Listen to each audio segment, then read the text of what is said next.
Oi, gente, como é que vocês estão? Bem-vindos ao canal. Hoje eu volto com o terceiro relato das vidas passadas, né? Quem não assistiu tem o relato 1 e o relato 2 para entender que é a ordem das coisas. Esse aqui é o terceiro relato. Vocês lembram que eu falei que eu vi o comecinho dele no meio da descrição das outras vidas? Aí a terapeuta interrompeu para a gente ver depois, pra gente continuar com a mulher, né, que eu tava relatando no vídeo 2, e depois ela voltou aqui, depois que finalizou dessa mulher. Então, ela pergunta, e aquele homem do cavalo, né, que eu tinha descrito lá no vídeo 2, e aqui a gente vai continuar com ele. Pra quem não tá entendendo nada, volta 2 vídeos, porque faz parte de uma série de vídeos que eu deixei aqui, e esse daqui faz parte de uma sessão que eu vi 3 vidas, e eu demorei a escrever porque tem 2 horas de áudio com isso tudo de descrição, que demora um pouco, né, o processo. Então vamos lá. Então aqui ela volta, né, e pergunta sobre o homem do cavalo, então eu começo a descrever aqui. Nesse início, eu falo com ela que eu sinto como se eu estivesse voando em cima do meu corpo. Quem tá acostumado a meditar vai entender o que eu tô falando. Quem não tá acostumado, é como se a gente tivesse uma espécie de transe, assim. E aí eu senti a cabeça grande, essa sensação que dá no corpo quando a gente tá meditando. Mas aí veio uma fresta de luz. É como se tivesse uma tela preta. E aí vem uma fresta de luz se abrindo. E é a visão, né, da regressão. E nela eu vejo, numa distância muito grande, um riacho. É um dia ensolarado, muito verde para todo lado, assim, numa distância muito grande de verde. E aí começa a surgir um homem em cima de um cavalo. Tem um riacho, esse cavalo tá ali na beira, bebendo água ali talvez, e esse homem tá com um binóculo. E aí eu falo para ela que ele tem um chapéu engraçado. Eu vou ver se eu acho aqui na internet, eu vou deixando imagens aqui. Talvez me remeteu ao tempo de 1800, não sei, que tinham aqueles soldados que se usavam um chapéu assim muito grande, pontudo, que fazia parte ali do uniforme de guerra, enfim. E esse homem estava indo para alguma batalha. Então eu falo que é um homem de meia idade, ele tem bigode, ele usa um chapéu pontudo diferente, ele é meio ruivo, meio loiro assim, e ele é chefe de qualquer coisa. Nisso ele tá calculando uma rota, é como se ele estivesse avaliando alguma coisa para dar sequência ali. E ela pergunta como ele se sente, né, em dados momentos, e eu falo que ele se sente solitário, ele tem que fazer alguma coisa. E aí eu falo, ele quer voltar para casa, mas ele tem que cumprir uma missão. O trabalho dele, mas ele queria ficar em casa com a família dele. E aí ela pergunta qual que é a missão e tudo mais, e eu falo que ele tem que descobrir alguma coisa, ele tem que liderar alguma coisa antes que aconteça alguma guerra. É como se ele fizesse parte de algum planejamento lá, e eu entendi aqui que ele recebia ordens e ele também liderava, como se ele tivesse ali um batalhão, talvez, mas ele também recebia ordens de alguém de cima dele, superior a ele, né? E eu falo que essa imagem é muito longe. Ela pergunta se é muito longe no sentido de distância ou tempo. Em que sentido que é esse muito longe? Mas é como se que fosse mais antigo, assim, o tempo, e eu tivesse dificuldade de acessar. E eu continuo falando ali que é uma imagem muito longe. Acho que num sentido de distância mesmo, de tempo e espaço. E ela pergunta como que ele se sente e tudo mais, eu falo que ele se sente prático. É como se ele estivesse no piloto automático. Ele não quer fazer alguma coisa, ele tá com aquela sensação de angústia, de querer voltar para casa, de querer voltar porque é seguro, aconchego, família, mas ele tem que fazer. Então, eu coloco ele como alguém prático. E aí depois salta um pouquinho no tempo e aí eu vejo um acampamento. É como se ele tivesse ali chegado num acampamento e eu relatei para ela, não nesse momento, mas depois na sessão seguinte que a gente falou a respeito das visões, que tinha umas tendas. Eram umas tendas de lona, uma cor meio bege, assim, meio cor de terra, que tinha aquele formato assim. Aí que a gente vê em filme antigo, meio pontudo assim. Eu vou tentar ver se eu acho aqui também. E aí ele amarra o cavalo. Tem terra ali nesse acampamento. Ele tem aquela, eu vejo, né, a roupa, uma calça meio clara, meio bege, bota, coturno, né? E aí ele caminha, ele cumprimenta ali as pessoas à medida que ele vai chegando. Tem um bigode, eu acho que eu já tinha relatado isso antes, mas eu falei aqui de novo, tem um bigode. E aí eu falo, no momento da sessão que a minha mão tá quente, formigando, tem algumas sensações que a gente vai sentindo assim no meio da terapia, e aí ela vai acalmando a gente, vai falando, né, que é só uma lembrança, e aí vai extraindo com as técnicas dela, ela vai conseguindo extrair da gente o que a gente fica duvidando, o que a gente fica tendo dificuldade mesmo de acessar. Então é interessante, né, fazer esse processo com um terapeuta de confiança. E nisso teve uma coisa engraçada que eu tava tão fora assim, que eu tô assim, minha mão tá formigando, eu não sei onde que tá minha mão. Aí ela me acalmou assim, sua mão tá em cima do seu colo. Aí eu tô assim, ah tá, porque a gente fica de olho fechado. Ah, eu tô sentindo ela debaixo de mim. Tipo, a louca. Porque eu falei que eu tava me sentindo meio leve, assim, meio flutuando. Eu achei isso uma coisa engraçada, curiosa. E eu falei também que meus pés estavam gelados. E aí ela continua, né, pergunta o que aconteceu com o homem, a gente foi dando sequência, eu falei que ele foi cumprir um trabalho e que ele vai até o fim de alguma coisa. E o que ele tiver que fazer, ele vai fazer. Então, ela pergunta o que acontece, né? Eu falo que ele lidera, ele obedece outros, ele sente falta de casa, mas ele ignora porque ele tem que cumprir a missão. E ele faz.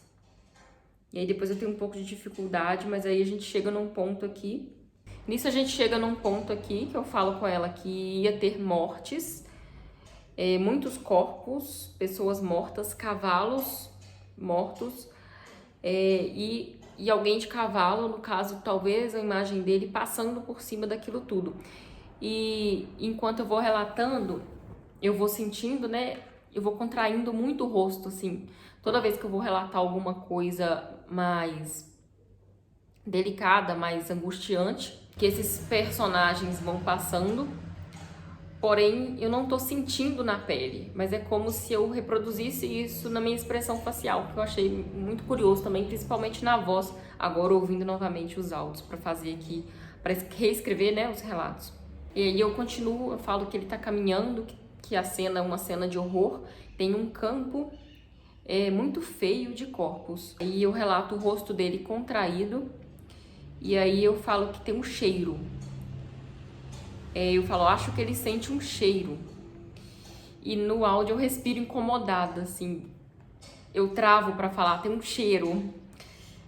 E eu achei engraçado essas pausas que a gente vai dando enquanto a gente tá relatando o que a gente tá vendo. Ele relata que tem um cheiro muito ruim, é como se fosse um homem ali em cima do cavalo passando por cima desse horror todo. E aí ela pergunta, né, como ele se sente, e aí eu falo que ele se sente arrependido. Ele não tá com a família dele e ele tá com frio, como se fosse ainda o piloto automático, né? E aí ela pergunta depois o que acontece e tudo mais, eu falo, ele ganha uma medalha. E ele se sente sujo. E aí ela pergunta literalmente ou por dentro? E aí eu respondo, sujo de sangue. E aí continua, ele queria tomar um tiro, ele merecia. Que eu vou relatando dessa forma. Porque ele se sente sujo. E aí eu repito, frio, frio, frio, frio. Então, alguém que cumpriu ali a missão que foi designada para ele, sem ter vontade, mas ele fez, ele foi até o fim.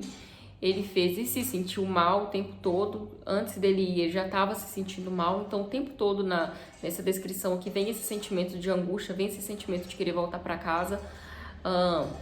Esse sentimento de fazer por obrigação, no sentido de manter a palavra ali.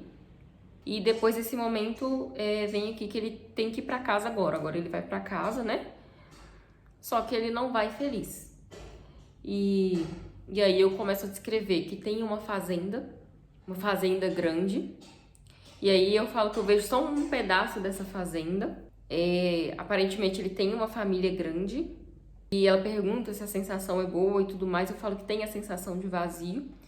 Eu vejo uma árvore e passa na minha cabeça, no meio dessa descrição, um outro homem. E aí eu relato pra ela que é um homem de cabelo curto deitado numa cama. E esse homem tem um sorriso meio maligno.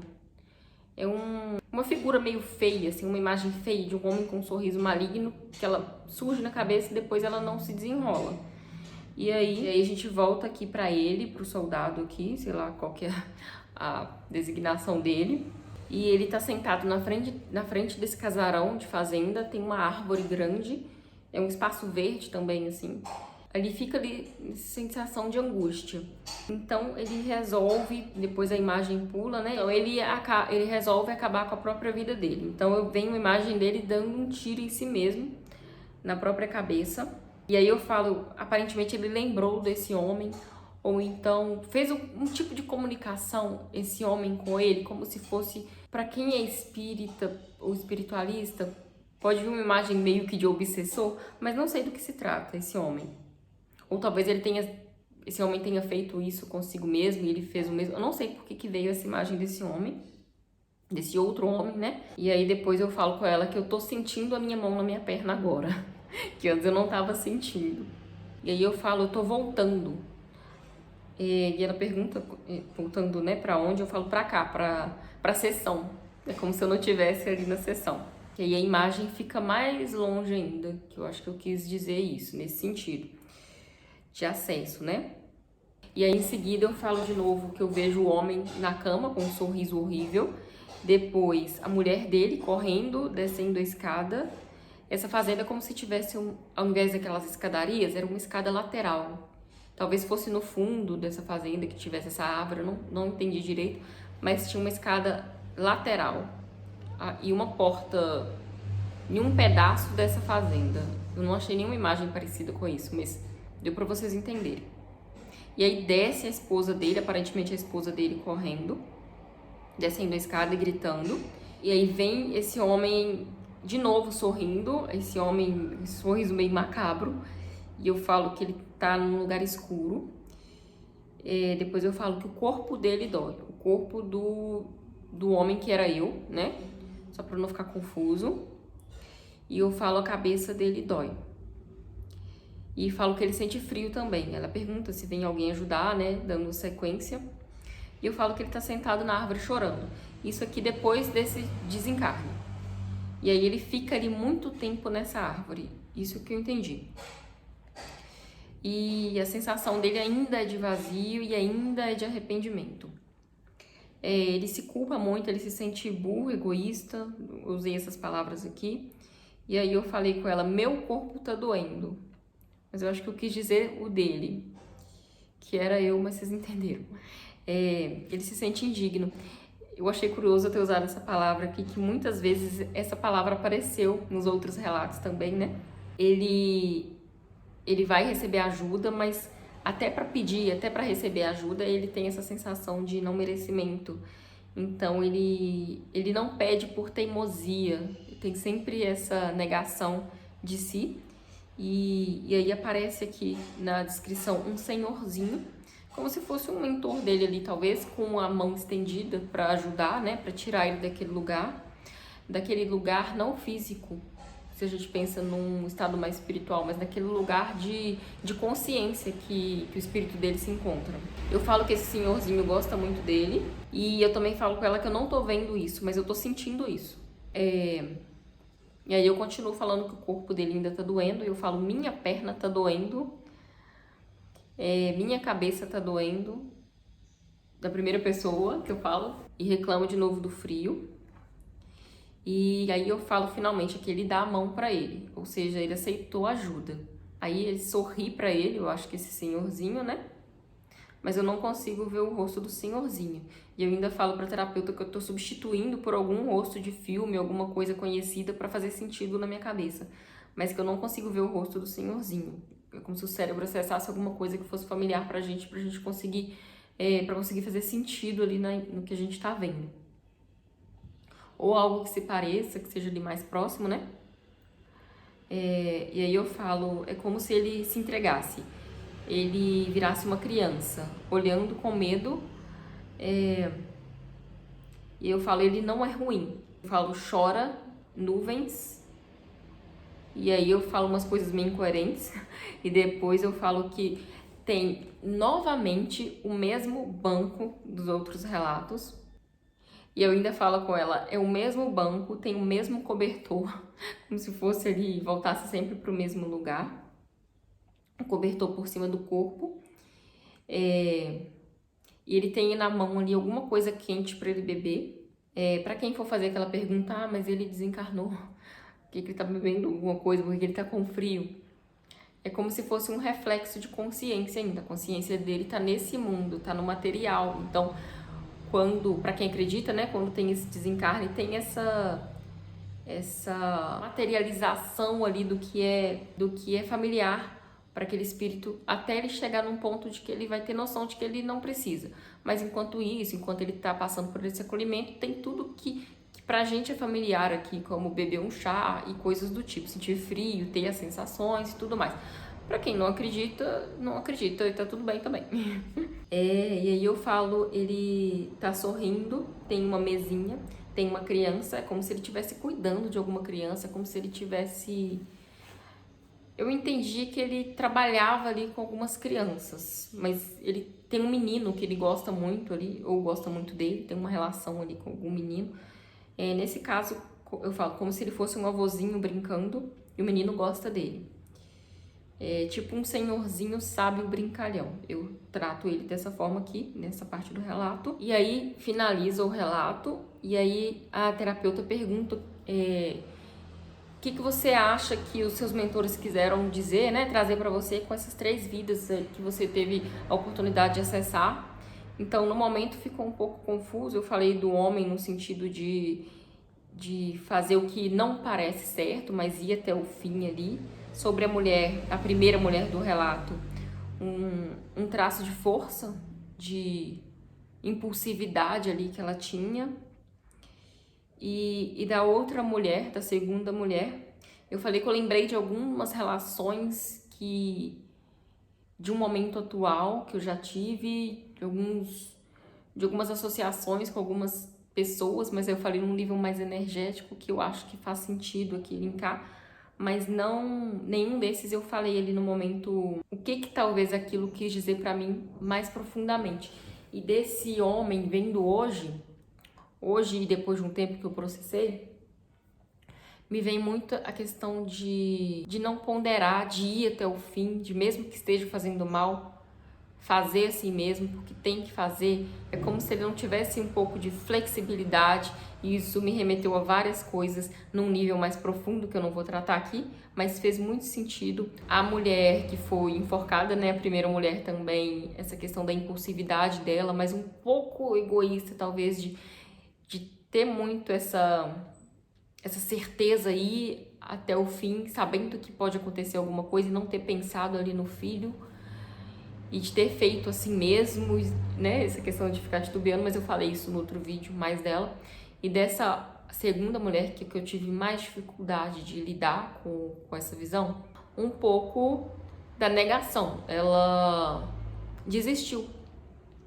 Então essa sensação de desistir, de como se não tivesse saída. Aconteceu algo horrível, não tem mais saída, não tem mais jeito, eu desisto. Essa sensação de desperdiçar a vida.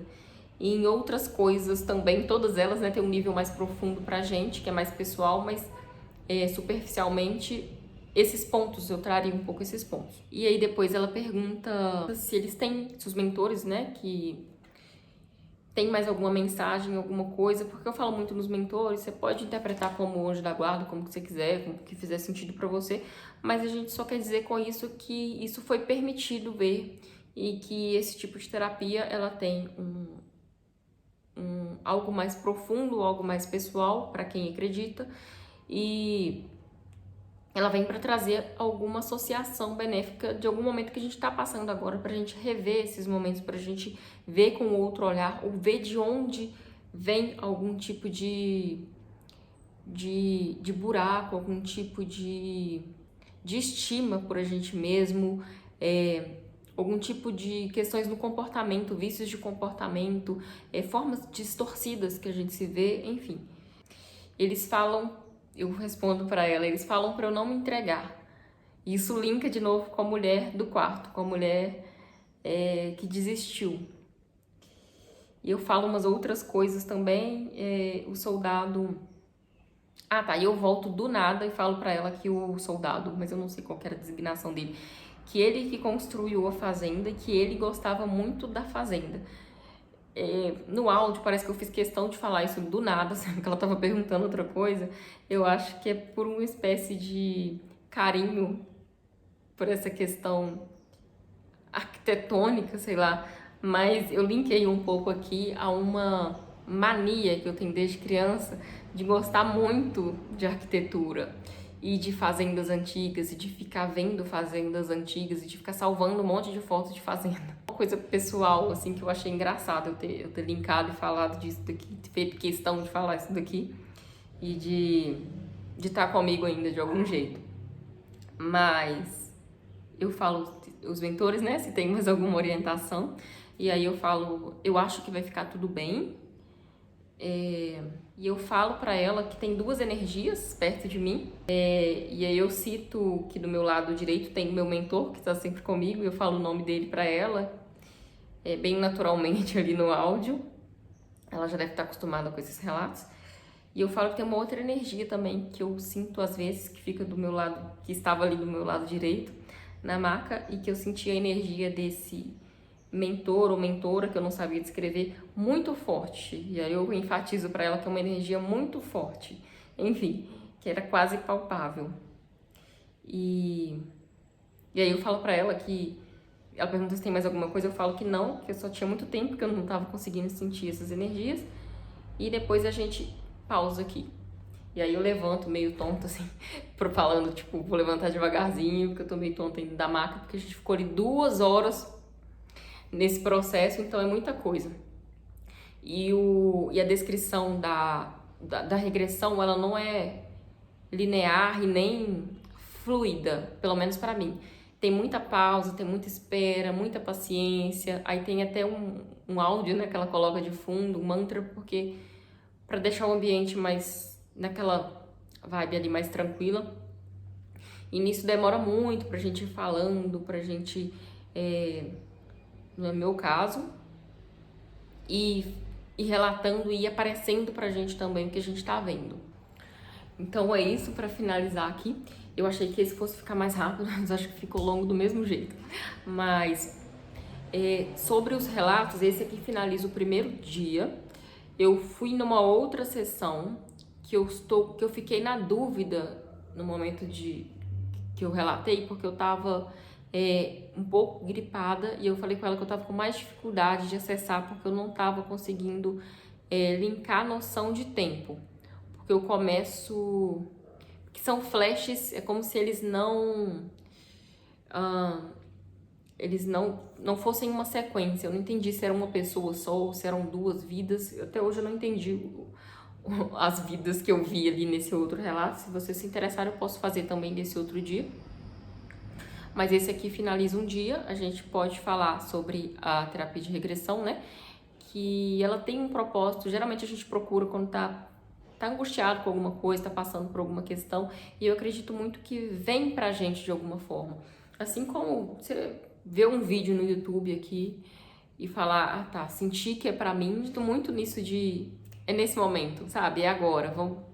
como se fosse um sinal mesmo pra fazer. Eu gosto de pensar a vida assim, de um jeito mais poético, espiritual, porque se eu fosse muito pragmática, seria muito chato pensar nas coisas dessa forma. Então, dessa forma, pra mim, conversa com o que tem no meu interior e esse tipo de... e essa parte do espiritual faz sentido para as coisas que ressoam comigo. Sobre a terapia, eu falei com algumas pessoas no comentário dos outros vídeos que eu fiz no interior de Minas, numa cidade vizinha minha, que chama Santa Bárbara. E para quem é de Santa Bárbara, conhece a Bárbara, que ela trabalha, né, com essas terapias lá. e eu conversava com ela pelo Instagram, mas eu perdi o contato dela porque ela não trabalha mais divulgando pelo Instagram. Mas eu vou ver se eu consigo o contato dela, mas aí eu vou perguntar antes, né, se eu posso deixar aqui e tudo mais. E eu também deixei nos outros vídeos, vou deixar nesse também, descrição de como achar psicoterapeutas reencarnacionistas perto de você, porque para você fazer presencial, né, interessante que seja perto de você. E alguns fazem online também com outra pessoa regredindo para vocês. Então essa é a diferença, né, de fazer esse processo de forma online, que tem jeito de fazer também. Só a diferença é que não vai ser você mesmo quem vai acessar, mas o propósito é o mesmo. E no mais é isso, espero que vocês tenham gostado. Qualquer dúvida, deixa aqui pra mim, aqui embaixo nos comentários. Se você ficou até aqui comigo, obrigada por assistir, curte o vídeo, compartilha, se inscreve, né? Quem gosta desse tipo de assunto, pretendo trazer mais disso daqui. E até breve.